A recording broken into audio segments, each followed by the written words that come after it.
Subscribe کیجیے ہمارے channel نور رضا کو اور بیل آئیکن کو پریس کیجیے جس سے آپ کو ہماری نیو ویڈیو کی نوٹیفیکیشن ملتی رہے۔ ایک خاص بات یہ ہے جو مسجد تعمیر کرتے ہیں یا مسجد کی تعمیر میں حصہ لیتے ہیں تو ان کی کیفیت کیا ہے۔ آپ دیکھیں میرے اندر پوری مسجد تعمیر کرنے کی حیثیت نہیں، ایک ایگزامپل دے رہا ہوں، مثال دے رہا ہوں کہ اگر میرے اندر حصہ تعمیر کرنے کی جو ہے وہ حیثیت نہیں اور میرے اندر ایک ہی روپیہ ملانے کی حیثیت ہے اور وہ ایک روپیہ اگر میں ملا دوں تو پوری مسجد جب تک قائم رہے گی اور اس میں جتنے لوگ نماز پڑھتے رہیں گے اس کا ثواب مجھے ملتا رہے گا جب تک وہ مسجد قائم رہے گی۔ اب آپ مجھے بتائیں کہ میں جمعہ کی نماز کتنی بار پڑھ سکتا ہوں؟ آپ سب تھوڑا سا غور کریں، اگر میں جمعہ پڑھنے کا پابند ہوں تو میں کتنی بار پڑھ سکتا ہوں؟ صرف ایک بار۔ دوسری بار جمعہ پڑھ سکتا ہوں؟ نہیں پڑھ سکتا ہوں۔ لیکن جن لوگوں نے مسجد کی تعمیر میں حصہ لیا، اب جتنے لوگوں نے جمعہ پڑھا ان سب کے جمعہ پڑھنے کا ثواب تعمیر کرنے والوں کے نامہ اعمال میں لکھا جائے گا اور پڑھنے والوں کی نیکی کے اندر کوئی کمی نہیں کی جائے گی۔ جیسے اگر 2000 لوگ یہاں جمعہ پڑھنے کے لیے موجود ہیں تو اس مسجد میں جن جن لوگوں نے حصہ لیا ہے ان سب لوگوں کو اللہ تعالیٰ 2000 مرتبہ جمعہ پڑھنے کا ثواب عطا فرمائے۔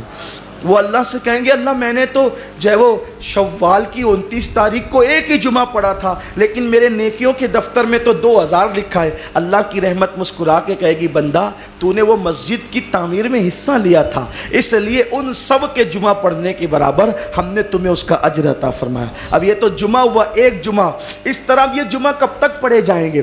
پھر 5 وقتہ، پھر اس میں جو جلسے ہوں گے، جو پروگرامات ہوں گے، جو نیکیاں ہوگی وہ سب ان لوگوں کے کھاتے میں جن لوگوں نے جو ہے وہ مسجد کی تعمیر میں حصہ لیا تھا۔ سیدنا صدیق اکبر کا مرتبہ سب صحابہ میں افضل کیوں ہے؟ صدیق اکبر کو ہم افضل البشر، ہر جمعہ کے خطبے میں آپ سنتے ہیں افضل البشر بعد الانبیاء بالتحقیق۔ کیوں کہتے ہیں تمام انبیاء کے بعد سب سے افضل؟ کیوں؟ جس کی نیکی زیادہ وہ سب سے افضل۔ صحابہ میں بھی جس کی نیکی زیادہ وہ سب سے افضل۔ صدیق اکبر کی نیکی زیادہ کیوں زیادہ؟ مسجد نبوی خریدنے کی بات آئی تو پیسہ دیا اور حضور نے منع کیا تو کہا کہ میں بھی تو آپ کا ہوں، دینے کے لیے دیکھو کس طریقے سے۔ اور باقی کی بات بھی تھی، تبوک کے دن آئے تو کیا کیا؟ پورا اثاثہ لا کر کے حضور کی بارگاہ میں پیش کر دیا۔ جتنا خرچ صدیق اکبر نے کیا ہے صحابہ میں اتنا کسی نے نہیں کیا ہے، اور خواتین میں جتنا خرچ اماں خدیجہ نے کیا ہے اتنا کسی نے نہیں کیا ہے۔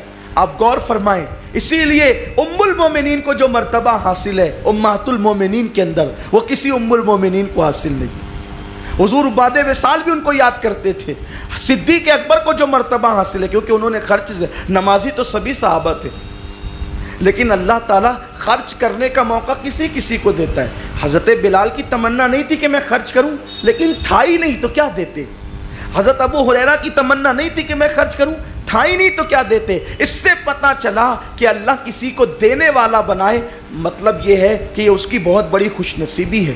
اللہ اس کو کچھ مرتبے عطا کرنا چاہتا ہے اس لیے اللہ تعالیٰ اس کو دینے والا بناتا ہے۔